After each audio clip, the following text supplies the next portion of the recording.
avorton. Il appelait un bonhomme. Toi, tu viens m'affronter. Eh bien, a-t-il dit, je vais te prendre avec ma lance et te donner comme nourriture aux oiseaux. Quel type extraordinaire.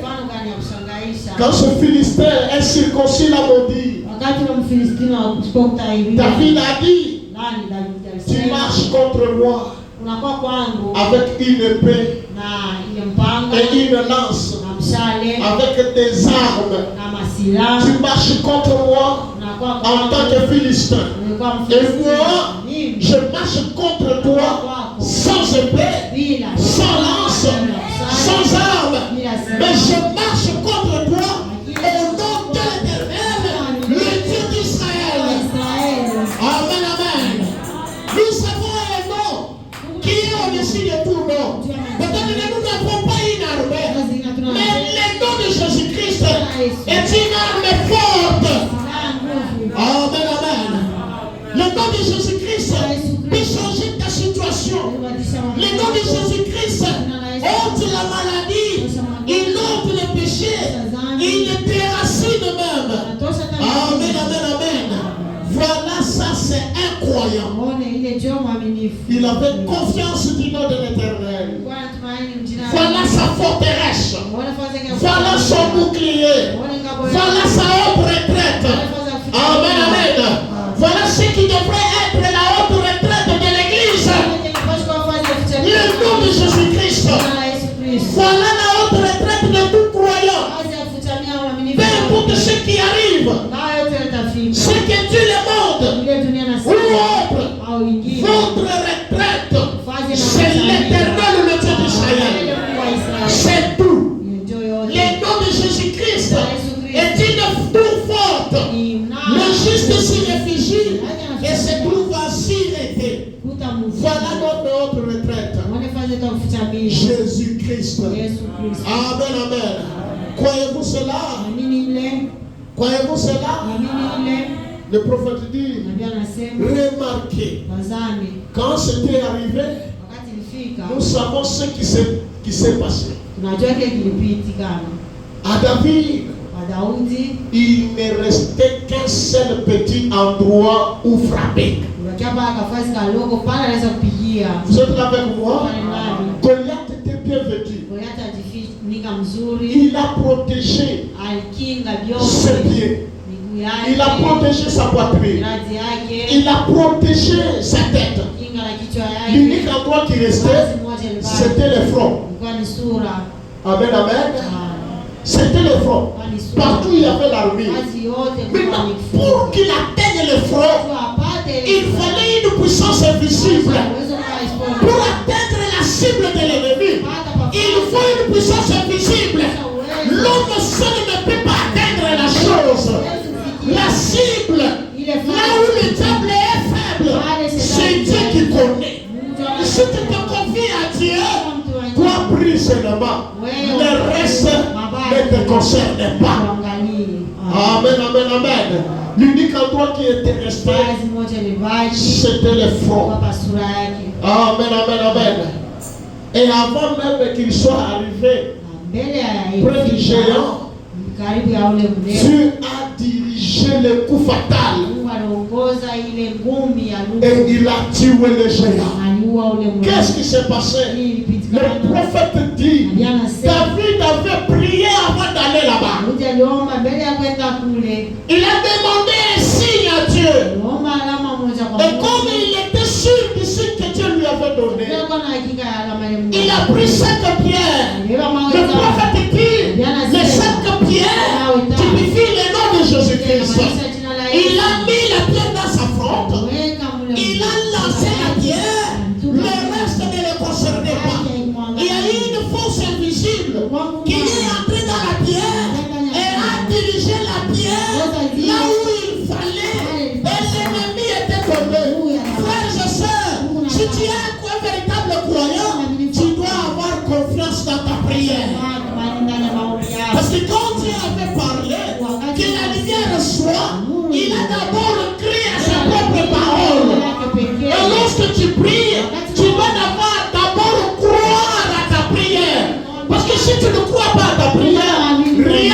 marchera. Un chrétien qui prie doit être sûr de sa prière. C'est pourquoi, frère, même prier doit être une révélation. Parce qu'un véritable croyant ne prie pas comme un soi-disant croyant.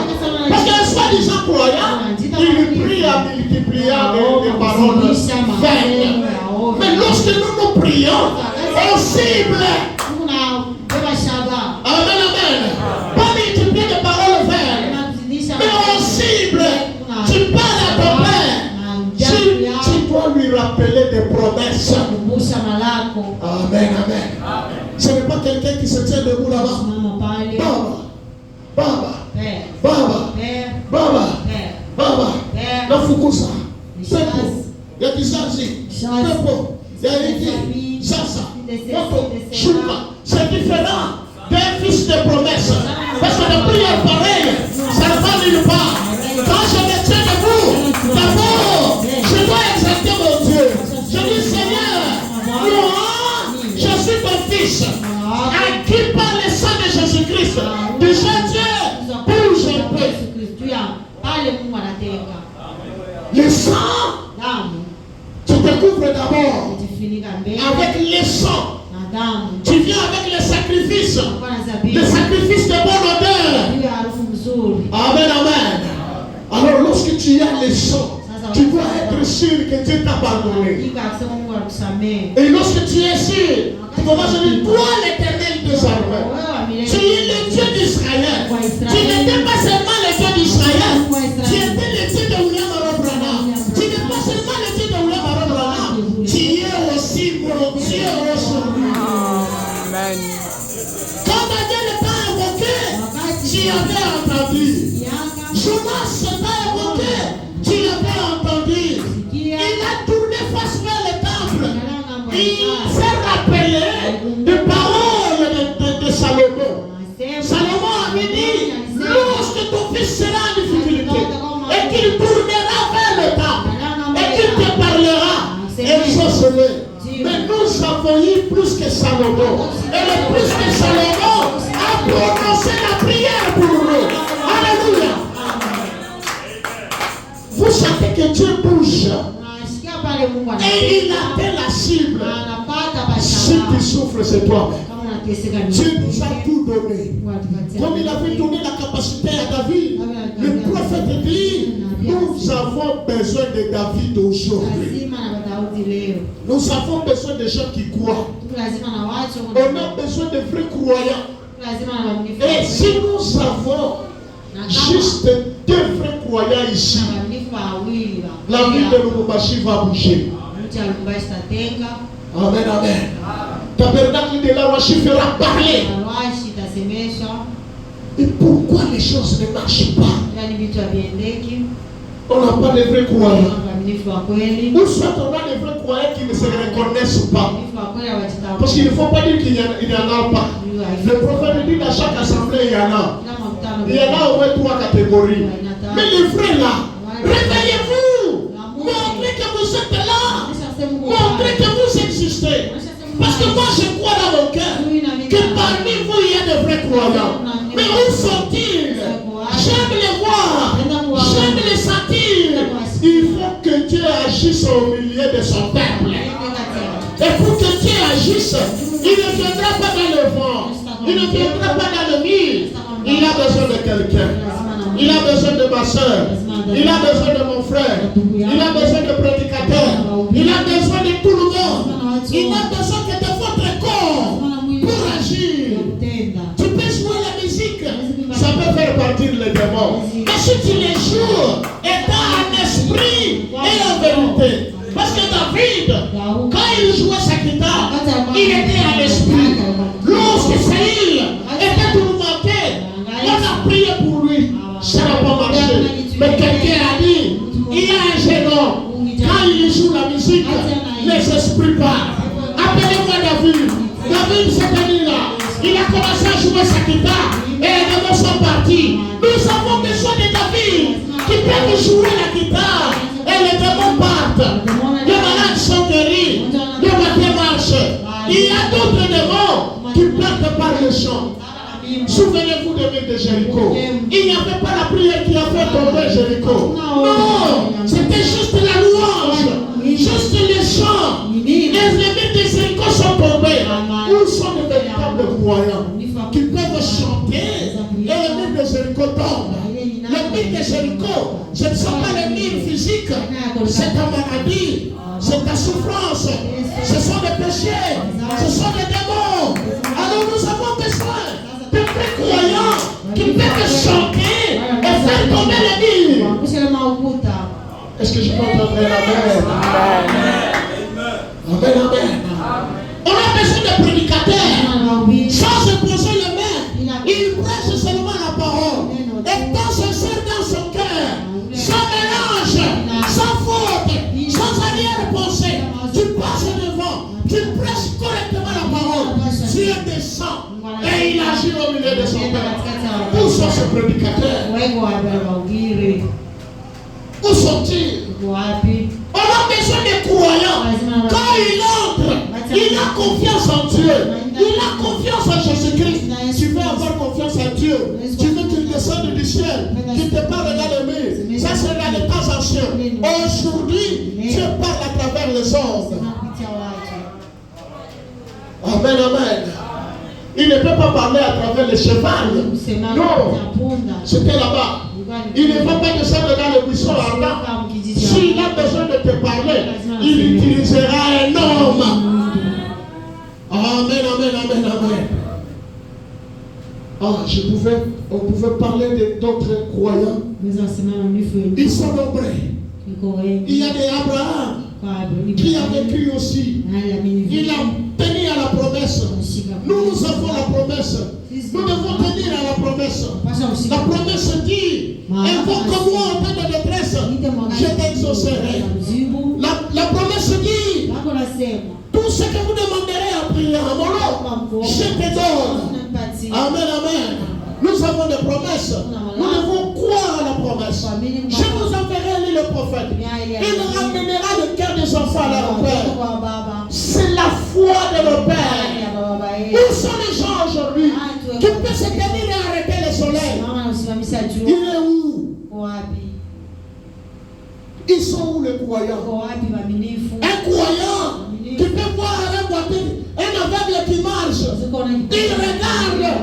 Il dit voilà la nature qui soupire devant les enfants de Dieu. Et il dit au nom de Jésus, reçois la vie. Et l'aveugle voit. Où sont-ils? Parce que c'est dans cet âge que ça doit se dérouler. C'est dans cet âge que ça doit se dérouler. Il n'y a pas un autre âge. Il faut que ce que les disciples faisaient, ce que les apôtres faisaient, peuvent se faire encore aujourd'hui. Ce que William Branham a fait, ça doit se faire dans l'église. L'église du message, c'est doit être une église puissante. Pourquoi ça ne se fait pas? Le péché. Qu'ils soient des croyants. On a envoyé les églises. Les incrédules ont envoyé les églises. Où sont les hommes qui peuvent se consacrer? Où sont les femmes qui peuvent se consacrer? Passez leur temps à l'église. Gênez pour l'église. Gênez pour votre pasteur. Gênez pour ceux qui travaillent dans la maison de Dieu. Où sont les voyants combattants? Aujourd'hui, c'est la télévision qui nous domine. On a le temps de rester à la télévision. On a le temps de rester sur WhatsApp. On a le temps de rester sur Facebook. Est-ce qu'on a le temps de s'agenouiller et prier pendant 2 heures, 3 heures, 4 heures, toute la journée? Pourquoi pas toute la nuit? Est-ce qu'il y a des croyants ici? Est-ce que vous pouvez prendre la décision et commencer dès aujourd'hui? Dire Seigneur, je dois donner ma vie pour toi. Je dois consacrer mon temps à la prière. Je dois consacrer mon temps à ta parole. Est-ce que quelqu'un peut prendre une décision? Au lieu de rester au téléphone, tu peux lire la parole. Au lieu de rester à la télévision, tu peux être à genoux priant pour ton église. Pourquoi vous laissez la porte à l'ennemi? Pourquoi vous le laissez rentrer? Le prophète dit, nous avons brisé les barrières. Nous devons redresser nos barrières pour que le monde n'entre pas. Pour que l'ennemi ne nous suive pas. Quand l'ennemi venait, dans le cas d'Israël, c'était l'affaire de tout le monde. Lorsqu'un frère est en difficulté, ça doit être l'affaire de tout le monde. Est-ce qu'on peut trouver ces croyants? Tabernacle de la roche. Est-ce qu'il y a des vrais croyants au milieu de vous? Peut-être que vous êtes là, mais vous dormez. Mais réveillez-vous. Regardez quand les enfants d'Israël, les disciples de Jésus-Christ, qui étaient en train de marcher avec lui, ils dormaient dans la barque. L'ennemi regarde, il dit Jésus dort. Alors je vais le terrasser. Il a levé le vent. La tempête est venue. Ils voulaient se débrouiller. Ils ont commencé à se débrouiller. Ouvrez le vent. Ils ouvrent le vent, rien. Ramez très fort. Ils ont ramé, rien. Mais quelqu'un s'est souvenu. Il a dit, mais nous sommes avec le maître. Le maître est ici. Il est où? Oh, il dort. Et il a dit, réveillez Jésus. Est-ce que tu peux le réveiller dans ta vie? Est-ce que tu peux le réveiller dans ton cœur? Pour qu'il puisse arrêter la tempête. Pour qu'il puisse arrêter le vent. La tempête de ta vie. Il est capable d'arrêter cela. Et lorsqu'il s'est réveillé, il n'a pas fait de cérémonie. Il s'est juste tenu là-bas. Sur la barque, il a regardé le vent. Toi, vent, tais-toi. Et là-bas, le vent lui était soumis. Nous sommes acquis par le sang de Jésus-Christ. Le monde doit être soumis à nous. Amen. Où sont les vrais croyants qui peuvent prendre la décision et servir le Seigneur toute leur vie, tous les jours de votre vie? Abandonnez la télévision, abandonnez les histoires. Il y a des problèmes au milieu de vous, il y a des difficultés au milieu de vous. Comment est-ce que vous pouvez vous en sortir à cela? C'est par la foi. Il faut être un croyant véritable. Faire confiance dans la parole de Dieu. Faire confiance dans le serviteur de Dieu. Faire confiance à votre église. Amen. Chaque église a des problèmes. Un croyant véritable ne s'accroche pas aux histoires. Un croyant véritable. Le prophète dit, un membre de l'église, c'est celui qui soutient son église par sa présence d'abord. Lorsqu'il y a quitte, il est là. Lorsque les portes s'ouvrent, il est là. Et deux, il doit prier pour son église chaque jour. Trois, il soutient son église par des dîmes et des offrandes. Voilà le véritable membre de l'église. Est-ce que vous êtes des croyants? Le prophète dit, lorsque nous continuerons, chacun va maintenant se localiser. S'il est vrai, s'il est faux, s'il est soi-disant, s'il est incrédible. Amen, amen. Lèvons-nous. On va prier.